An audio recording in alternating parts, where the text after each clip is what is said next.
بسم اللہ الرحمن الرحیم۔ فرمان مصطفیٰ صلی اللہ علیہ وسلم، بے شک اللہ پاک پریشان حالوں کی مدد کرنے والوں سے محبت فرماتا ہے۔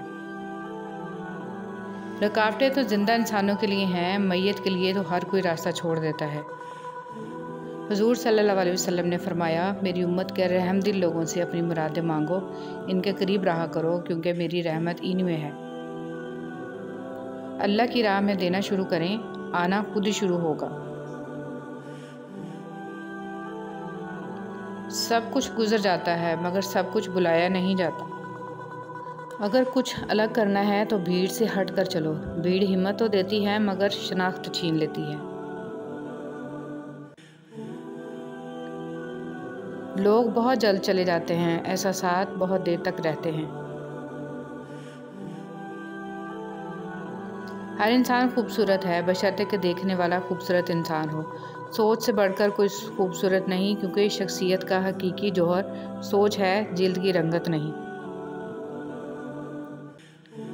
زندگی کا سب سے بڑا نقصان موت نہیں ہے، زندہ رہتے ہوئے ہمارے اندر جو مرتا ہے وہ سب سے بڑا نقصان ہے۔ رسول اللہ صلی اللہ علیہ وسلم نے فرمایا، بندہ اپنی زبان سے اللہ تعالیٰ کی ناراضگی کا ایک کلمہ نکال دیتا ہے اور اسے گمان بھی نہیں ہوتا کہ اس کا اثر کہاں تک پہنچے گا، پھر اللہ اس کے لیے اس کلام کی وجہ سے قیامت تک کے لیے ناراضگی لکھ دیتا ہے۔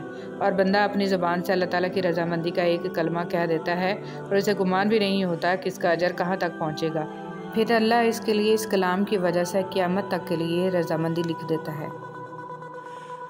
اور ایک دن آپ سمجھ جائیں گے کہ بات کرنے کی بجائے خاموش رہنا، قریب آنے کی بجائے فاصلہ رکھنا، انتظار کرنے کی بجائے بھول جانا آپ کو کم تکلیف دیتا ہے۔ عزت تو سب کو چاہیے، لیکن لوگ واپس دینا بھول جاتے ہیں۔ کبھی کبھی اللہ ہمیں خود سے قریب کرنے کے لیے بھی کچھ بے قراریاں دے دیتے ہیں، کچھ خاص اداسیاں جنہیں اللہ سے کہہ کر ہی سکون ملتا ہے۔ قرآن پاک بار بار کہتا ہے، نا امید نہ ہو، کمزور نہ پڑو، غمگین نہ ہو، بے شک اللہ ہر چیز پر قادر ہے۔ ہمارے معاشرے میں فاتحہ خوانی پر بیٹھے ہوئے لوگ مردے کی تعریف اور زندہ لوگوں کی برائیاں کرتے ہیں۔ اخلاق وہ موتی ہے جس کی کوئی قیمت نہیں ہوتی، مگر اس سے ہر چیز خریدی جا سکتی ہے۔ گہرے اور مشکل الفاظ کا استعمال اس بات کی دلیل نہیں ہے کہ آپ کے پاس بہت علم ہے، بلکہ ضروری بات کو آسان الفاظ میں بیان کرنا ہی اصل میں علم کی دلیل ہے۔ حقیقت تو یہ ہے، اللہ کے سوا ہر سہارا کمزور اور عاجزی ہے۔ جب کوئی دل دکھائے تو چپ رہنا سیکھیے، کسی کو واپس جواب دے کر اس کے لیول تک مت جائیں اور اپنی زبان مت خراب کریں۔ اپنے حصے کا جواب وقت کو دینے دیجیے، وقت یقیناً آپ سے بہتر جواب دے گا۔ الجھنا چھوڑ دیں ایسی چیزوں سے، حالات سے اور لوگوں سے جن کو آپ بدل نہیں سکتے۔ اپنی توجہ اس پر مرکوز کریں جسے آپ بدل سکتے ہیں، یعنی کہ اپنا آپ۔ نماز چہرے کا نور ہے اور قرآن دل کا سکون ہے۔ وضو سے شکل، قرآن سے عقل اور نماز سے نسل پاک ہوتی ہے۔ فجر اور تہجد خاموش نمازیں ہیں، ان میں بہائے گئے آنسوؤں کی پکار صرف اللہ دیکھتا اور سنتا ہے۔ تبھی تو ان میں مانگی گئی دعائیں اثر رکھتی ہیں، تبھی تو ان کو ادا کرنے کے بعد انسان کا دل سکون سے بھر جاتا ہے۔ اگر مہنگائی کے باوجود آپ کا دسترخوان پہلے جیسا سجا ہے تو شکر کرو، الحمدللہ۔ حضرت علی رضی اللہ تعالیٰ عنہ نے فرمایا، لا حاصل کو اگر پانا چاہتے ہو تو تہجد پڑھا کرو، کیونکہ جو نصیب میں نہ ہو اسے تہجد کی دعائیں مقدر میں لے آتی ہیں۔ نماز وسیلہ ہے اللہ سے ملاقات کا۔ انسان کو جسمانی طاقت نہیں بلکہ ایمان کی طاقت مضبوط بناتی ہے۔ ریاکاری ایک موذی اور انتہائی خطرناک بیماری ہے جو بہت پوشیدہ طریقے سے ہماری نیت میں شامل ہو کر ہمارے سارے عمل کو تباہ کر دیتی ہے۔ جب آپ کسی سے ہاتھ ملاتے ہیں تو اگر وہ شخص آپ کا ہاتھ فوراً نہیں چھوڑتا تو سمجھ لیجئے کہ آپ ایک بہت پر اعتماد شخص سے مل رہے ہیں۔ اگر آپ کو روکنے ٹوکنے والا، ڈانٹ ڈپٹ کرنے والا اور آپ کی اصلاح کرنے والا کوئی موجود ہے تو اللہ کا شکر ادا کریں، کیونکہ جس باغ کا مالی نہ ہو وہ بہت جلد اجڑ جاتا ہے۔ عبادات ضرور کیجیے مگر معاملات پر بھی خاص توجہ دیجیے۔ کعبہ کے چکر لگانے سے لوگوں کو دیے ہوئے چکر معاف نہیں ہوتے۔ یہ جو مشکل آپ پر آئی ہے نا، سنو یہ اپنا حل ساتھ لے کر آئی ہے۔ بند دروازوں کے آگے رونے سے اچھا ہے آپ سجدے میں اس رب کے سامنے رو لو، کیونکہ سجدے میں رونے والوں پر رب کوئی دروازہ بند نہیں رکھتا۔ منہ پر بولنے والے بھی برداشت کی آخری حد تک پہنچ کر بولتے ہیں۔ رویوں کا شدید رد عمل انہیں بولنے پر مجبور کر دیتا ہے۔ لہجوں کی تلخی ان کی پیدا کردہ نہیں ہوتی بلکہ اس کے پیچھے نفرتوں کی انتہا ہوتی ہے۔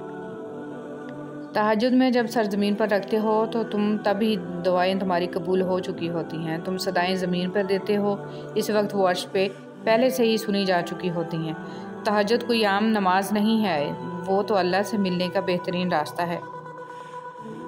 ٹینشن، ڈپریشن، بے چینی یہ سب تب ہوتا ہے جب ہم خود سے زیادہ دوسروں کو خوش کرنے کی پوری کوشش کرتے ہیں، پر پھر بھی وہ ہم کو برا ہی سمجھتے ہیں۔ پہلے لوگ مر جاتے تھے، روح بھٹکتی تھی، اب روح مر جاتی ہے اور لوگ بھٹکتے رہتے ہیں۔ اللہ آزماتا ہے کہ میرا بندہ یا میری بندی کس حد تک صبر کر سکتے ہیں۔ آپ کی منزل وہاں تک ہے جہاں تک آپ ہمت نہیں ہارتے۔ نئی بنیادیں وہی لوگ رکھ سکتے ہیں جو اس بات سے اچھی طرح واقف ہوں کہ پرانی بنیادیں کیوں بیٹھ گئی تھیں۔ کبھی کبھی اپنے بہترین دوست سے بات کرنا ہی آپ کا واحد علاج ہوتا ہے۔ جن کا دل بڑا ہو انہیں درد بھی بڑے ملتے ہیں۔ ایک مخلص عورت نہ تو مرد کی امیری سے متاثر ہوتی ہے اور نہ ہی غریبی سے، وہ تو اس بات سے متاثر ہوتی ہے کہ مرد اسے کتنی عزت دیتا ہے۔ آپ کے وہ الفاظ تحفہ ہیں جو دوسروں کو آگے بڑھنے کا حوصلہ دیتے ہیں۔ ہمارے زوال کی وجہ عبادت میں کمی نہیں بلکہ معاملات میں دو نمبری، دھوکہ دہی، وعدہ خلافی، بے ایمانی، جھوٹ اور منافقت ہے۔ اندھیروں کی دنیا کو روشنی میں بدل دینے والا عمل درود پاک پڑھنا ہے۔ یہی وہ دعا ہے جو ویران دلوں کو آباد کرتی ہے۔ شخصیت بن کر جیو، شخص بن کر نہیں، کیونکہ شخص تو خاک ہو جاتے ہیں لیکن شخصیت زندہ رہتی ہے۔ حضرت علی رضی اللہ تعالیٰ عنہ نے فرمایا ہے، بے فکر ہو جاؤ، اللہ پاک مخلص دلوں کے ساتھ کبھی ناانصافی نہیں کرتا۔